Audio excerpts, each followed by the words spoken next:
Welcome to Mission in 5, the podcast, where we ask 5 simple questions to pastors, ministry leaders, church members, and anyone else we can convince into coming on this podcast to learn more about who they are as people and where they see God moving in their community. Well, this is episode number 3, and I am your host, Greg Mamula. Today we're speaking with the Reverend Sean Dougherty, pastor of First Baptist Church in Kearney, Nebraska. Sean served as associate pastor to First Baptist Church for a few years before being called as the senior pastor this winter after the retirement of longtime pastor Stan Murdoch. Welcome to the show, Pastor Sean. It's good to be here. You know, when you were at my installment this last Sunday, you got to be called the greatest reverend of all of them all, and all I get is just reverend, so I see how this goes. But well, we may have to upgrade your title in some way. Yeah. That was pretty funny.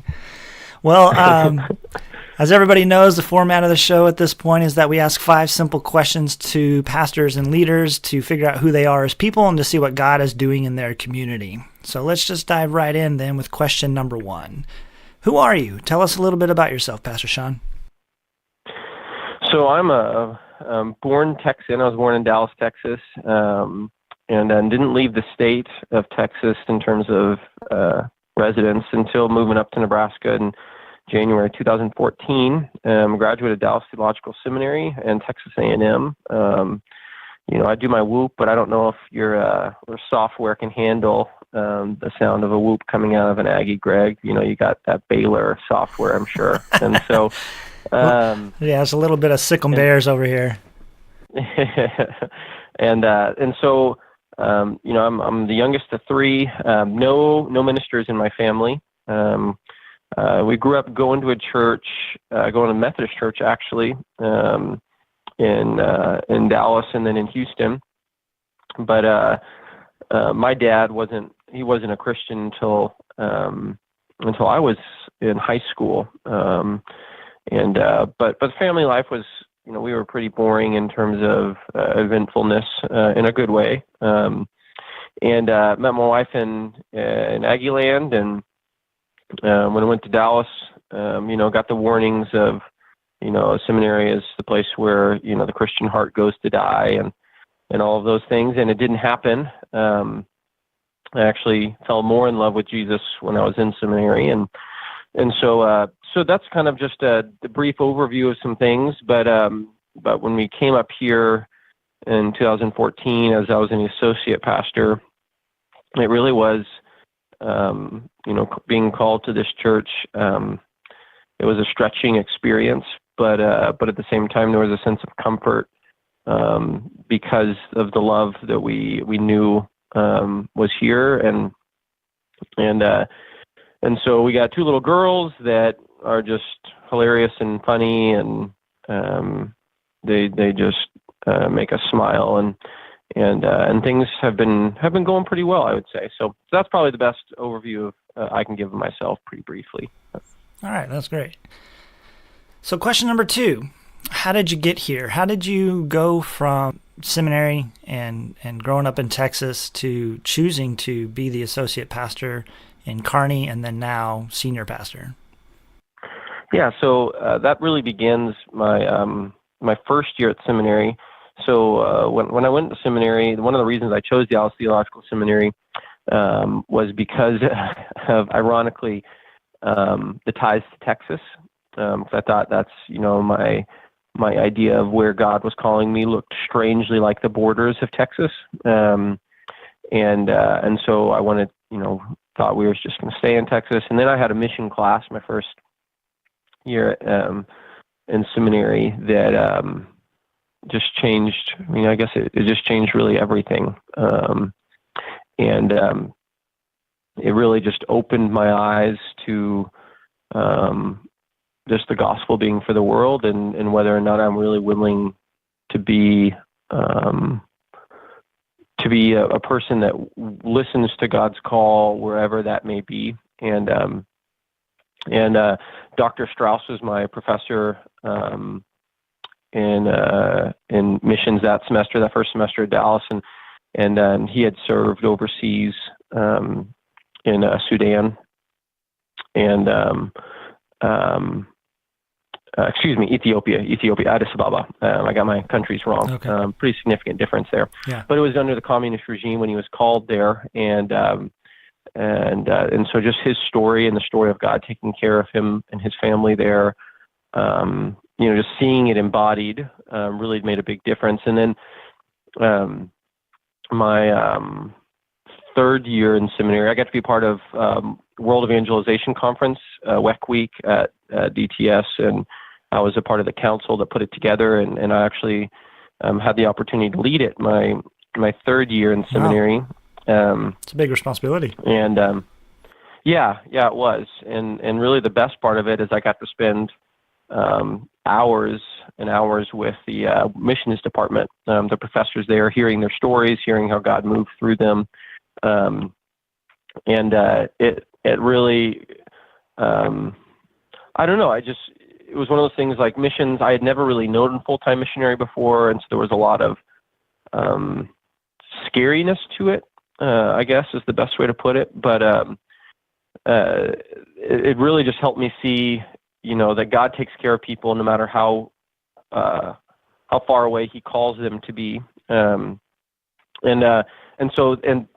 the man we invited to speak at WEC Week that year. So WEC Week at Dallas always has a main speaker, and then we bring in missionaries from all over the globe, and they set up booths, and it's very much like any other kind of mission conference in that way. Okay.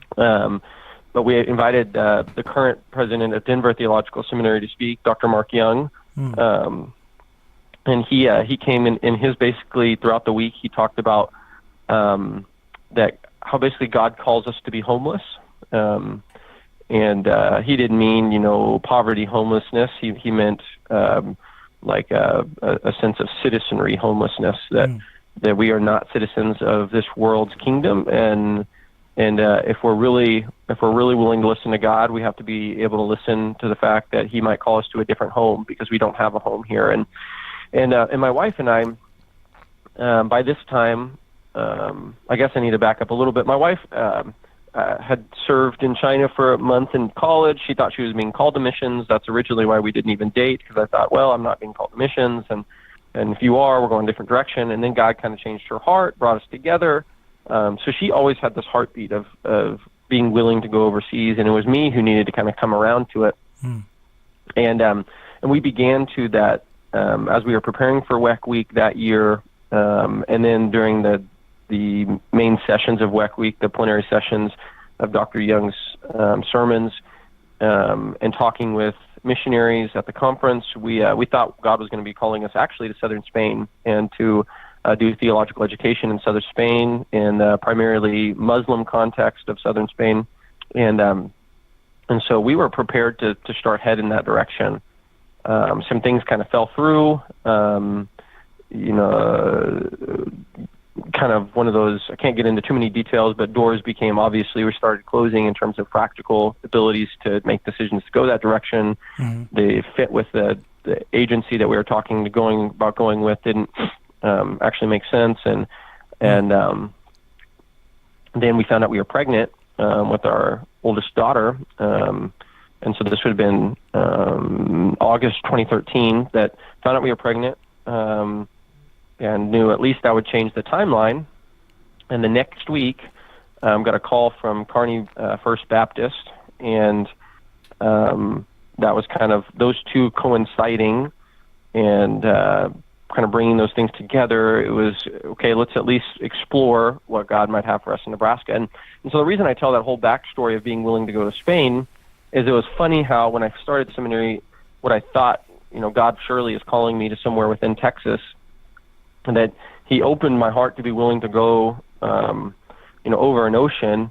And so when ultimately we were called to Nebraska, it really wasn't that significant of a change, because He had already prepared me to do something that would have been much greater of difficulty in terms of cultural shift. And so, the way I've seen God work and how He prepares us to do certain things is there's always He doesn't leave kind of any kind of leftover scraps that aren't used. That He's always kind of bringing all of these different pieces of our lives together, and so we ended up being willing to come to Kearney First Baptist because of our submission to a greater call that actually in the long run it was like, man, this is actually a lesser sacrifice. It felt like, and we get caught up in greater versus lesser in probably the wrong ways, but the ways that when we were called up here,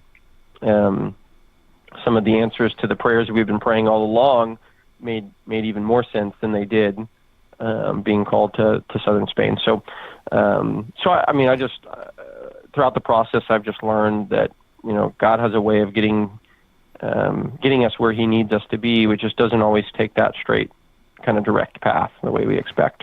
Yeah. Well, that's a really good background story, and great that you guys were called into ministry, and that process of going through missions. I have a similar story. My wife had gone to China for a month and came back, and we thought we were maybe gonna do mission work and that sort of thing, and obviously that didn't work out, and we ended up in Nebraska as well 11 years ago from Texas. Nebraska's full of backup missionaries, I guess. Yeah, I suppose. But it's been a really good experience for us here, as I'm hoping it's been good for you so far. Yeah. All right, well, question number 3. Haven't been any regrets, that's for sure. All right, well, question number 3. What moves you? What are some of your passions and hobbies and interests? What are the things that kind of really get you going? It's there's things we can talk about this on multiple levels, whether it's my wife and I are rewatching Parks and Rec right now. Really enjoy that show. 4th season is a sweet spot for us. I'm a lover of sci-fi fantasy kind of books, and grew up Star Wars, and my dad's favorite movie was Alien and Terminator growing up, so I grew up loving those, and big lover of Aggie football. I follow lots of recruiting. I would be lying if I tried to hide that part of my life, because I do. I enjoy recruiting and that whole process and following it from afar, and grown to not live and die by it, like I did maybe in high school and college. Sure. But it's a lesson we could teach some of our Nebraska fans. Yes. They're putting a lot of hope in Scott Frost, and I hope he works out, but we'll see. We got Jimbo Fisher. I'm pretty excited about that. But, the kind of on the flip side, when it comes to kind of another part of me, early church history is where I love to spend a lot of my theological brain power. And it's taught me a lot of how to listen. It's taught me a lot of the dialogue between early church pastors and bishops and leaders, and the need to make sure that we understand the words that we're using has been really helpful. And so, I do enjoy reading things about that time period. Seeing intellectual history is I was a history major at A&M, so intellectual history is definitely where I enjoy. How have events affected ideas, and how have ideas affected events, and the interplay between the two. And so there's when it comes to things that move me, there's quite a few different things, and I wish I could say at this point it was things related to physical activity. Kids tend to change that, but So yeah, that's just a brief list of some things that I enjoy. That's great. All right, question number 4. What's happening at First Baptist Church Kearney that the rest of Nebraska needs to know about? Oh, everything. All right. We are doing quite a bit of things. So we'll be moving here soon. So this is kind of an answer to 2 questions, but we're in a building project right now about the old high school here in town, and we'll be moving into it there. Obviously, so I'm in the beginning of my 3rd month in senior pastor ministry. So we're in the process of just really asking good and hard questions about, have the things that we've been devoting time and energy to, are those the things that we need to continue to devote time and energy to? Evaluating, Lord, what do you have for us next? And what are the gifts that we currently have that have we been doing the activities we've been doing? Are those matching with our current gifts? Are we trying to sustain things that maybe have we been doing for too long, and we no longer have the gifts in the body to continue those things? So some of these questions, and quite frankly, a lot of them have been answered with yes, we want to continue doing some of these things. So it's not necessarily let's tear it down and start over, but just trying to make sure are we being diligent to not just sustain and maintain ministries simply because we've always done them. And so we're in kind of a evaluation period at this time. We have a lot going on. Our church is very activity oriented in a lot of ways. We have programs like Upwards Basketball. We have a diaper depot program, which we provide diapers for people here in Kearney that have needs, which I think we stole from the Scottsbluff Church.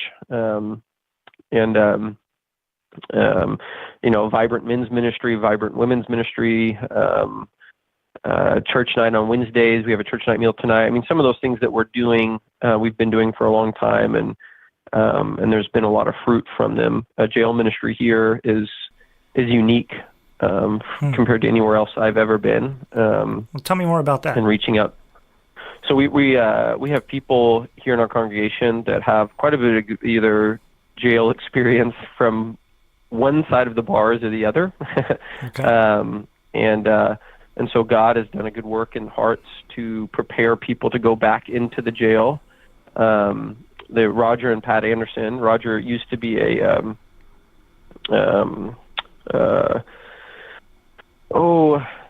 term is escaping me, but like a security guard in the jail. The exact word is, I don't know, I can't just think of it right now, but he used to work at the jail and thought for a long time, God, as soon as I get out of this place, I'm never coming back. But then God called him to go back in and to share the gospel and minister and patiently persevere with inmates and teaching them scripture, teaching them the way of Christ, and that there's a different way that is better than the ways that they've chosen to live in their past. And there's been a lot of fruit. We've seen lives changed, and we've seen former inmates go back and become those who disciple other inmates. And there's a sense in our church that that this is a safe place. That if you've come out of jail, we're not just going to sit there and pat you on the back and say you've never done anything wrong, but we are going to say, hey man, God loves you, and we'd love to have you here. And of course, you've done stuff wrong. We've all done stuff wrong. Sometimes it just takes on a different flavor. And so we've definitely seen life come, and that's a hard ministry. Jail ministry is hard because there's a lot of transition and transience through jail ministry. People Sure. that you think are getting it, you think they're making sense. The temptations of the world they become too much to bear. Old coping mechanisms come back into play, and you hope they come back, but you just never know when they're going to come back through the doors. But I've seen definitely a lot of good fruit through the jail ministry, and it's been fun to watch, and it's hard, as I am involved in it a little bit, not nearly as significantly as some of the people who've been doing it for a long time. But as we disciple people who come out of the jail, it's there's a lot to it. So. All right. Well, let's talk about what's next. So, what's the next thing for you personally, maybe professionally? What's going on at Kearney coming up pretty soon? Maybe tell us a little bit more about that transition to the high school. Yeah. So, at the end of this year is the planned moving date, and so that's really, it's hard to see beyond that horizon right now. I get some glimpses from here and there. We've been in a building project since like 2009. So it's been a long process for our church. And so there's definitely a lot of excitement and stress of let's just get on the move here. That the new building has a lot of opportunities to be involved in the community in some unique ways with the space that's already there that we're renovating. We'll have a full 10,000 square foot gym that has bleachers in it, which will be unique in terms of some things we can host people there for, and just just be further integrated into the community, maybe in ways we haven't been before. And so hopefully the community gets to know us a little bit better, and gets to trust us a little bit more, that we're a safe place, and that the long-term fruit is that people say, man, if I can see that this place is, church isn't scary, then maybe I'll be willing to come and listen to other things that they have to say, because they just want to open their doors to us. So hopefully, we've talked about a community garden up in that space, and some ministry tenant spaces there, in which we have some different ministries that are based here in town, which we give them some much cheaper rental property or rental space that they can house their ministry, and we compare together in some things, and so there's a lot of neat things possible in the building. But all of those things come with their own difficulties in terms of time and energy, and you can't do everything. That's always the hardest part of ministry, is trying to figure out what's best rather than what's good. And so we're still trying to wade through that, because if we're going to go new directions in some areas, that means we're probably going to have to take resources away from other areas. And that's always hard. But our congregation, we've had some good discussions about that so far, and so there's generally a positive sense of, you're right, if there might be some things we have to change for the sake of doing something greater, but as long as we're doing it for the right reasons, we get on board. So lots of communication, lots of talking through these things, but ultimately, I think it'll be something that makes our church stronger, and that God, one thing I've found throughout this process is that, God has a way of telling you need to change by presenting obstacles in which you can't do things the same way to continue forward, and that's kind of a glaring sign of, now it's time. This option is not going to work anymore, and if you continue to try to do this, chaos is going to happen. And so you better change, or you're just going to continue hitting your head against this wall that I've put up. So it's happened a little bit through the twists and turns of the building process and budget stuff and these kind of things. So and so I think God's going to just continue to do that. He's going to put up some brick walls in certain places, and in other places we'll see fruit that we didn't expect. So it's a big next. I'm definitely ready. I'm ready for us to, because I've been in a building, since I started full-time pastoral ministry 4 years ago. I have not known what it's like to not be in a building project. Right. And so I'm excited to see what that looks like, where I can devote more energy to different areas. All right. Well, and I hope that didn't come off sad or depressing. Like I'm not disappointed that we're in this, but no, it's good. But, it's been a long road, and you've been really involved in that transition process of getting the congregation from where they currently have been worshiping to the new space. And so it would be interesting to, as a minister, to see what other areas can you focus on. Well, it's been great talking with Pastor Sean Dougherty. If our listeners had questions about your ministry, how could they reach you? Do you have a website, an email, that sort of thing? Yeah, kearneyfb.org is the church's website. We're active on Facebook, but my email address is Pastor Sean, and that's spelled the right way, which is SEAN, like Sean Connery, and that's Pastor Sean at kearneyfb.org. I'm on Facebook. If you can learn to spell my last name, Dougherty, I say it really quickly.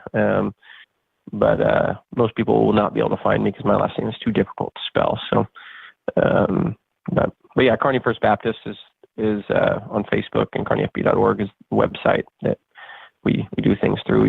On Wednesdays at lunch, we do something called The Lunch, which I do a podcast with that we put on our iTunes page as well. And that's probably, it's the purpose is to equip people in the workplace. And so we dive through difficult questions. They're reading through the entire Bible right now, 3 chapters a day, 5 on Sunday. And I'm answering questions there. And then I do a podcast after that kind of recaps the conversation that we had at lunch. So that's been fruitful. And you can find us at Good Talk, Good Food on Facebook. So I like that. So those are some different ways. That's great. Well, thanks for your time and your willingness to speak with me today. Yeah, I enjoyed it. I always enjoy listening, hearing myself speak. So, you are a pastor, sir. All right. Well, thanks. I appreciate it. Yeah, thanks for asking, Greg. Thank you for listening to Mission in 5, the podcast. Come back next time when we will be speaking with Reverend Dr. Bill Schill, president of Northern Seminary, who will share about the many ways that the local church and the seminary are deeply connected partners in ministry. Check out the show notes for links to First Baptist Church Kearney, contact information for the church, the Good Talk and Good Food podcast, and also contact information for Pastor Sean. While there, you will also find links for the various events going on within American Baptist Churches of Nebraska. Subscribe to the podcast at Podbean, iTunes, and Google Play. While there, be sure to rate and review us so we know if you are enjoying the podcast. Send us ideas on who you'd like to interview for future episodes. And feel free to support us by giving through the PayPal link on our abcnebraska.com website. Thanks, everybody. Have a great day.